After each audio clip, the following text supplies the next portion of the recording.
2011 সালের আগেই রাজ্যে পরিবর্তনের হাওয়া পরিষ্কার বোঝা যাচ্ছিল। 2011 সালের আগে 2008-এর পঞ্চায়েত নির্বাচনে 50% সিটে সিপিএম হেরে গেছিল। 2009-এর লোকসভা নির্বাচনে সিপিআইএম মানে বামফ্রন্ট 42টা আসনের মধ্যে মাত্র 15টা আসন পেয়েছিল, বাদবাকি সবই তৃণমূল আর কংগ্রেসের জোট পেয়েছিল, এসএসসি মিলে। এবং 2010 সালের 92টা পুরসভার মধ্যে 55টা পুরসভাতে সরাসরি তৃণমূল কংগ্রেস জয়ী হয়েছিল, ইনক্লুডিং কলকাতা কর্পোরেশনে 2/3 মেজরিটি নিয়ে। ফলে আমরা কিন্তু বুঝতে পারছিলাম যে রাজ্যের মানুষ পরিবর্তন চাইছে বা পরিবর্তনের রাস্তা তৈরি হয়ে গেছে। 2011 নির্বাচনটা কেবল নামকে বাঁচতে হবে, তাই হলো। ফলে আমরা পরিষ্কার করে যে পরিবর্তন দেখতে পেয়েছিলাম 2008 থেকে 11-র মধ্যে, সেই রকম কোনো পরিবর্তনের ইঙ্গিত কিন্তু অন্তত নির্বাচনী রাজনীতিতে নেই।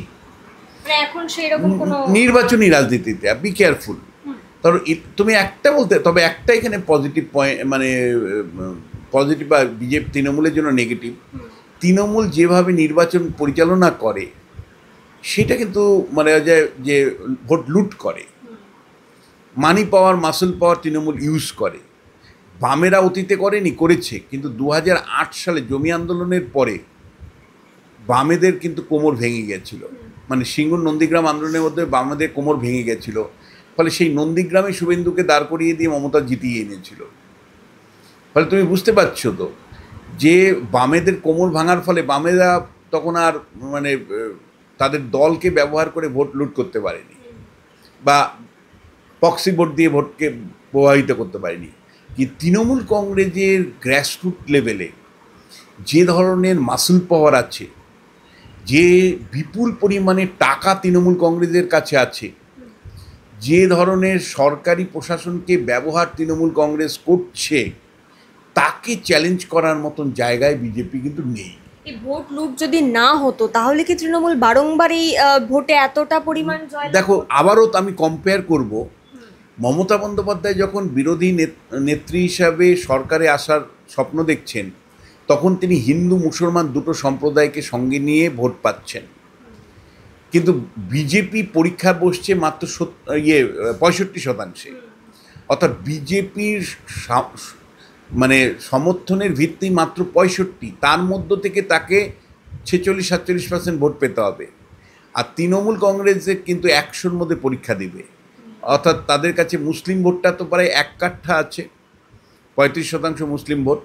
তারপরে যদি তারা 10% ভোট পেয়ে যায় তাহলেই না কেল্লা ফতে। কিন্তু 10%-এও থামে না, তারপরেও তৃণমূল কংগ্রেসদের মোস্তান বাহিনী নামায়, যে পুলিশ প্রশাসনকে নামায়, যেভাবে গাজোয়ারি করে এবং যেভাবে বিকেলবেলা ভোট মানে প্রক্সি ভোট দেয়, মানে মৃত দ্বিজেনদাও চলে আসেন, অর্থাৎ গায়ক দ্বিজেন মুখোপাধ্যায়ও ভোট দিয়ে যান, এইরকম মানুষের মধ্য দিয়ে তৃণমূল কংগ্রেস কিন্তু তার সংখ্যাগরিষ্ঠ ভোটটাকে ধরে রেখেছে।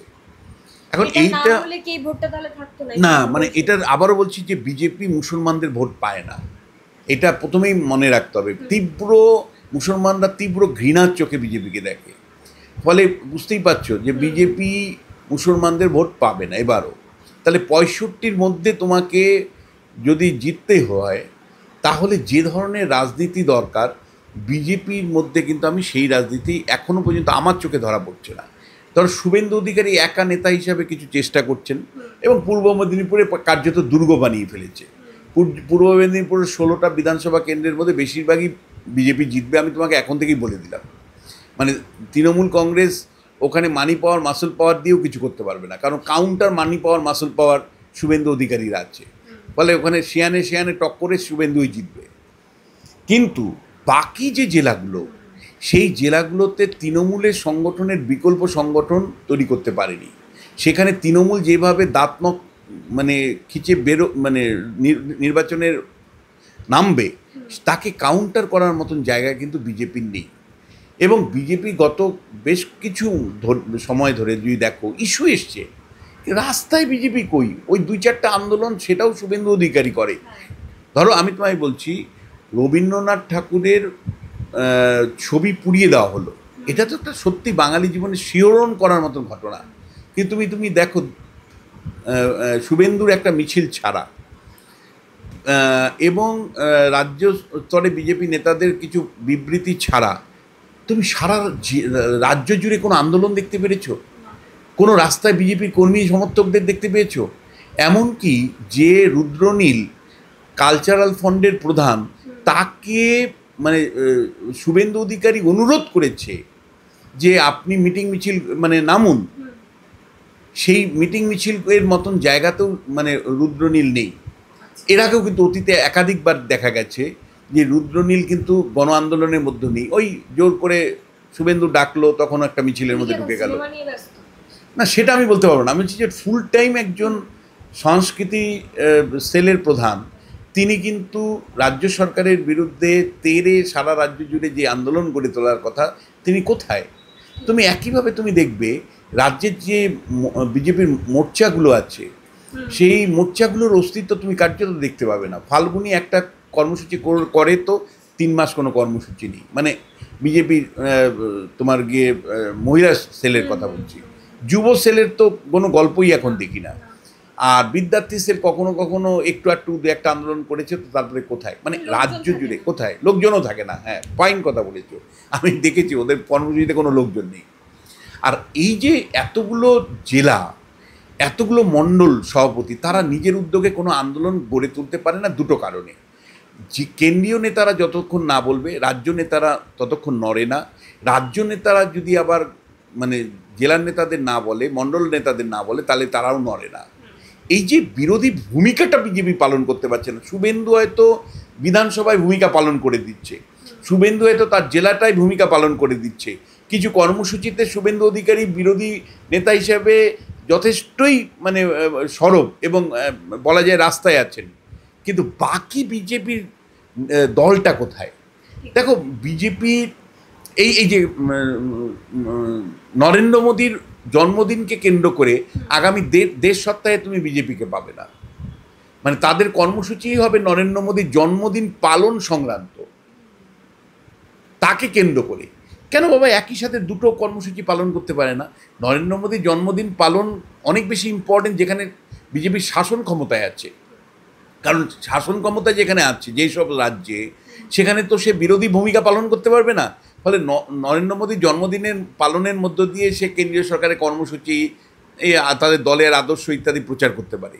কিন্তু পশ্চিমবাংলার মতন জায়গায় যেখানে শাসকের সাথে হেড অন লড়াই হয়, সেখানে কিন্তু তোমাকে নরেন্দ্র মোদীর জন্মদিন পালনের পাশাপাশি রাজ্য সরকারের বিরুদ্ধে যে একের পর এক ইস্যু হয়ে আসছে, সেই ইস্যুতে তোমায় রাস্তায় থাকতে হবে। বিজেপি গত 5 বছর আমাদের সাথে প্রতারণা করেছে। শুভেন্দু অধিকারী আলাদাভাবে আন্দোলন করলেও বিজেপির নেতৃত্ব আমাদের সাথে প্রতারণা করেছে, নাকি সেটিংয়ের জন্য করতে পারেনি? মানে এক ইস্যু কি কম এসছে তুমি আমায় বলো? কিন্তু জেলা স্তরে বিজেপি কোথায়? রাজ্য স্তরে বিজেপি, শুভেন্দু অধিকারী জেলাতে যায়, একটা মিছিল হলো, একটা মিটিং হলো, সুকান্ত মজুমদার একটা জেলায় গেল, একটা মিটিং হলো, মিছিল হলো, বাকি পার্টিটা কোথায়? মানে যে পার্টি মণ্ডল সভাপতি, জেলা সভাপতি নিয়ে বা বিভিন্ন মোর্চা নিয়ে গড়ে ওঠা, সেই পার্টি সংগঠনটা কোথায়? ফলে দিনের শেষে তোমায় আমি বলছি যে এক তো ইলেকট্রাল পলিটিক্সের পরিবর্তনের কোনো ইঙ্গিত আমরা পাইনি, এটা পরিষ্কার তোমায় বলতে চাই। দ্বিতীয় যেটা, যে শুভেন্দু অধিকারী যে ভূমিকা নিয়েছে, সেটা কিন্তু রাজ্য স্তরে বিজেপি কোনো নেতা, মণ্ডল স্তরে কোনো নেতা বা জেলা স্তরে কোনো নেতার মধ্যে দেখতে পাইনি। মোর্চাগুলো কার্যত বলা যায় যে ঘরবন্দি, অর্থাৎ বিজেপির শাখা সংগঠনগুলো কার্যত ঘরবন্দি। এইরকম একটা অবস্থাতে যারা 65-র মধ্যে মানে পরীক্ষা দেবে, যারা 100-র মধ্যে পরীক্ষা দেওয়ার ক্ষমতা নেই, কারণ মুসলমানরা তাদেরকে ঘৃণা করে, ফলে সেই দল শেষ পর্যন্ত কতটুকু লড়াই করতে পারবে, নাকি অভিষেক বন্দ্যোপাধ্যায়ের প্রজেকশনটাই কারেক্ট হবে, এটা কিন্তু একটা বড় প্রশ্ন। আমি তোমায় বলছি, কেন্দ্রের স্তরে অবশ্যই একটা উদ্যোগ আছে, কিন্তু সেই উদ্যোগটা কখনো কখনো মনে হয় হাফ হার্টেড, পূর্ণাঙ্গ মানে প্রচেষ্টা নেই। আবার কখনো কখনো মনে হয় যে তৃণমূলের বিরুদ্ধে এত ক্ষোভ, এত বিক্ষোভ, এত মানে মানুষের মানে হতাশা তৃণমূলের প্রতি, সেই হতাশা বা নেগেটিভ ভোটটা কাজে লাগিয়ে কি বিজেপি তাহলে কিছু ভালো রেজাল্ট করতে পারে? বিজেপি যদি ভালো রেজাল্ট করে, তাহলে বিজেপি দলের জন্য করবে না, বিজেপি যদি ভালো রেজাল্ট করে তাহলে তৃণমূলের প্রতি মানুষ বিরক্ত হয়ে ওই নেগেটিভ ভোটের কিছু আসন বা আসনের কাছাকাছি পাবে মানে তার বিকল্প হিসেবে। দেখো বিজেপি যখন আমি তোমায় বলছি পশ্চিমবাংলাতে সংখ্যালঘু ভোটের কনটেক্সটে যদি দেখো তাহলে আমি তোমায় প্রথমেই বলবো 294টা আসনের মধ্যে 125টার থেকে 30টা আসন বাদ দিয়ে বিজেপিকে লড়াই করতে হবে।